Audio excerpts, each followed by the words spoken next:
और अच्छी दिशा देने का प्रयास करेंगे।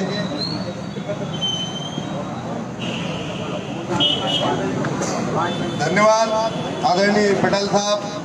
अब मैं पटेल साहब से अनुरोध करूंगा कि आज इस यात्रा के सार को आप सभी को अपने वक्तव्य के द्वारा बताएं। आदरणीय पटेल साहब।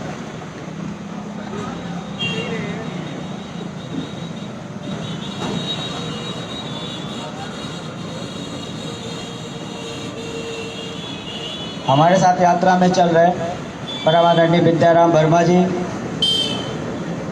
आदरणीय प्रबल प्रताप सिंह जी, निरंजन सिंह गुर्जर जी, आदरणीय दीपक शर्मा जी, राजेंद्र यादव जी, हमारे ओबीसी के अध्यक्ष आदरणीय रामदास राठौर जी, यशपाल सिंह अरसाना जी, प्रेम कुमार बंसल जी, सौरभ सोलंकी जी, प्रेम सिंह बघेल जी, कौशल पंडित जी, हमारे साथ आए दिग्विजय जी और स्वराज भाई।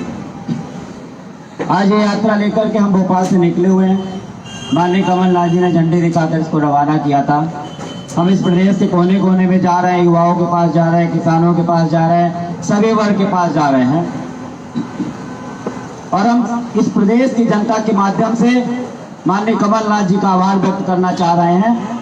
आभार इसलिए कि माननीय कमलनाथ जी को 15 महीने से भी कम समय काम करने को मिला विपरीत परिस्थितियों में। उसमें उन्होंने हमारे ओबीसी के साथी को 27% आरक्षण दिया, हमारे सामान्य वर्ग के भाई को 10% आरक्षण दिया और 27 लाख किसानों का कर्जा माफ किया। आज भारतीय जनता पार्टी ओबीसी के आरक्षण का होल्ड लेना चाहती है। ओबीसी को जो 27% आरक्षण मिला है उसका श्रेय भारतीय जनता पार्टी लेना चाहती है। समझ से परे है किस मुंह से किस हिसाब से वो श्रेय लेना चाहती है। मैं अपने सभी ओबीसी के साथियों से निवेदन करता हूं, विनती करता हूं कि इतिहास को पढ़े, इतिहास को देखे कि किसने क्या किया है।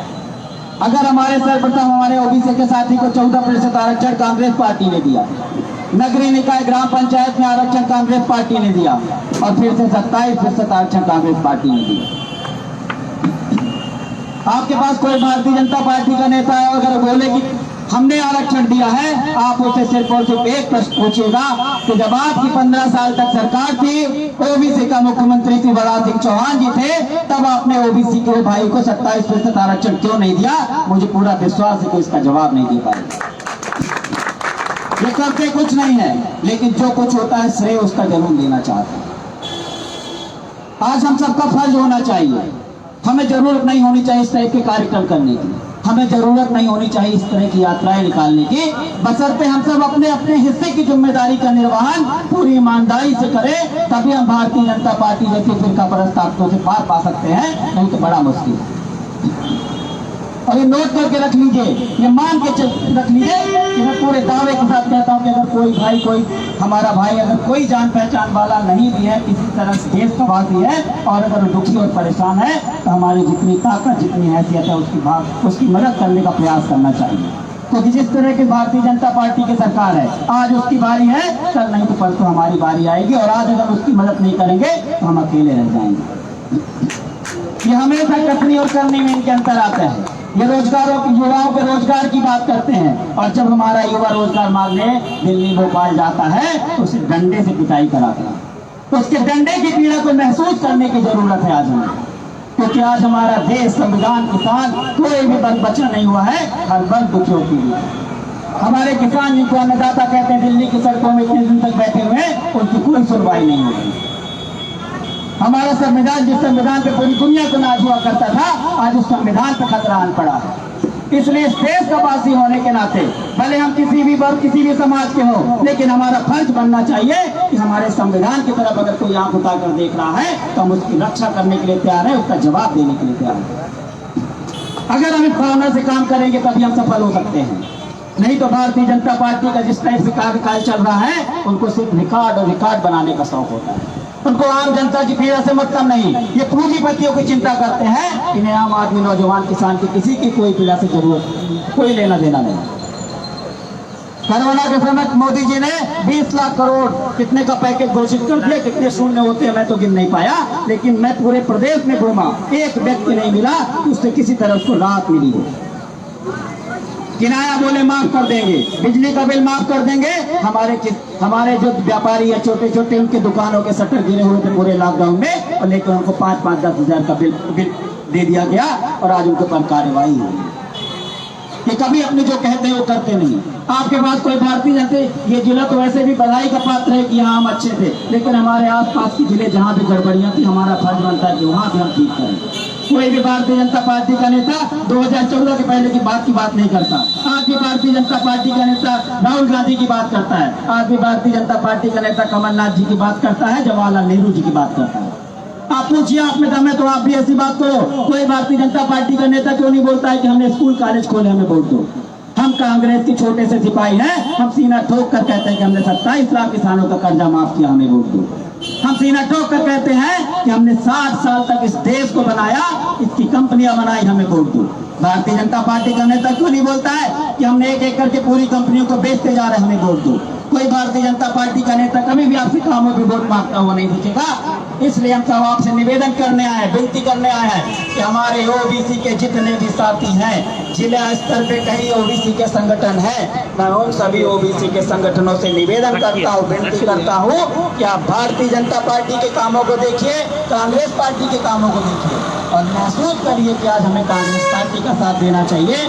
हमारा कोई भी ओबीसी का साथी हो सकता है भारतीय जनता पार्टी की विचारधारा का पक्षधर हो, लेकिन हमारा फर्ज बनता है कि अगर कांग्रेस ने हमारे लिए सोचा है तो हम भी कांग्रेस के लिए सोचें। हमारा फर्ज बनता है कि उस ओबीसी के साथी को बताएं, उससे बात करें। मुझे पूरा विश्वास है कि 1 नहीं 2 नहीं 3-4 बार बात करने के बाद वो जरूर आपकी विचारधारा का पक्षधर होगा, क्योंकि वो भी चाहता है कि हमारा देश बचा रहे, हमारा संविधान बचा रहे। प्रोग्राम होते हैं और आप लोग सुनते हैं चले जाते हैं। मेरा एक छोटा सा निवेदन है कि इसको नॉर्मल बाकी प्रोग्रामों की तरह मत लीजिएगा। मैं पूरे प्रदेश में घूम रहा हूँ, यही निवेदन कर रहा हूँ कि आप सब अपना फर्ज बन करके, जब तक कांग्रेस की सरकार नहीं बन जाती, अपने देश और संविधान को बचाने के लिए आप सब अपने अपने हिस्से की जिम्मेदारी, आप जहाँ भी खड़े हो, जैसा भी प्लेटफॉर्म मिले उस प्लेटफॉर्म में भारतीय जनता पार्टी की नीतियों का विरोध करना है, तभी हमारा देश और संविधान बचा रहता है।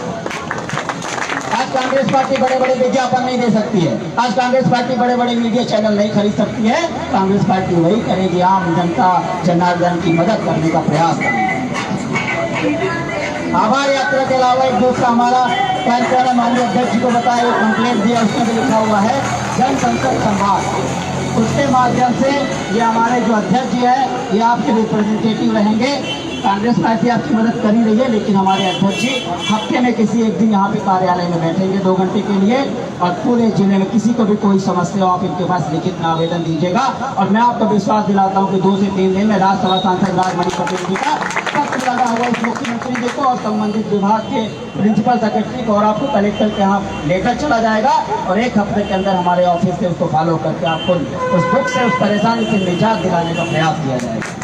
मैं चाहता हूँ आप सब इसमें बढ़ चढ़ के हिस्सा लीजिए, और मुझे पूरा विश्वास है जिस तरह मैंने कोरोना के समय और उसके पहले लोगों की मदद की, और मुझे बड़ी अच्छी अनुभूति, और मुझे लगता है कि लोगों की मदद करने के अलावा दूसरा कोई अच्छा काम नहीं होना चाहता, कोई अच्छा काम नहीं होता। मैं अपने अध्यक्ष जी से निवेदन करता हूँ 2 महीने के लिए आप इस काम को कर लीजिए, और उसके दावे के साथ कह सकता हूँ कि 2 महीने के बाद आपको लगेगा किसी व्यक्ति की मदद करने से बड़ा काम कोई नहीं हो सकता है। इसकी उम्मीद के साथ मैं आपको निवेदन करता हूँ, और आप सबसे भी विनती करता हूँ कि आप सब इनका साथ दीजिए, सहयोग दीजिए। आपने मुझे अच्छी तरह से सुना, धन्यवाद, जय हिंद। धन्यवाद आदरणीय पटेल साहब। क्षमा चाहूंगा, मंच से आदेश हुआ है हमारे पिछड़ा वर्ग कांग्रेस के अध्यक्ष